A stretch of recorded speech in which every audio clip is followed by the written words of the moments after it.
ये 4 से 5 मीटर लंबा होता है और खाना को यहाँ से गमन करने में अच्छा समय लेता है और पर्याप्त समय लेने के कारण ही भोजन का अधिकांश भाग कहाँ पे पच जाता है।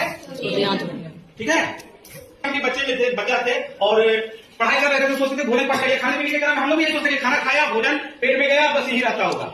नहीं, भोजन पचने के बाद ये छोटी जो है इस तरह की संरचना होती है, घुमावदार संरचना होती है और पचा हुआ भोजन जो है यहाँ से निकल करके ब्लड में जाता है। कहाँ जाता है? ब्लड में। और फिर ब्लड से होकर के शरीर की एक एक कोशिका, जानते हैं हमारे नख से लेकर के चोटी तक से बहुत सारी कोशिका, असंख्य कोशिका, सभी कोशिकाओं में वो भोजन जाता है और वहां पे उसका पाचन, वहां पर एक दहन होता है, तब जाके हम लोग एनर्जी जो है फील करते हैं, हम लोगों को ताकत मिलता है, तब हम लोगों को ताकत के बाद भोजन अपचित भोजन जो है वो कहाँ निकल के जाता है। ये बड़ी आंत, ये जो मोटे मोटे संरचना जो यहाँ पे दिख रहा है आपको, ये मोटा मोटा संरचना जो दिख रहा है वो क्या है? बड़ी आंत। बड़ी आंत में जो है कुछ पार्ट जो है भोजन का जो अनपचा है वो भी पच जाता है और साथ साथ ये बहुत बड़ा जल का अवशोषक है, जल को अवशोषित कर लेता है। हमारे शरीर में खून की जितना महत्व है, ब्लड का, रक्त का, खुनिया क्या बोलते हैं, खुनिया निकल के जाए तो उतना ही महत्वपूर्ण है। अगर पनिया निकल जाएगा, शरीर से पानी निकल जाएगा तो उसको क्या हो जाता है? डिहाइड्रेशन। क्या कहते हैं उसको? डिहाइड्रेशन कहते हैं। और इस स्थिति में भी बहुत सारी मौत होती है। बहुत सारे लोगों को डायरिया हो गया,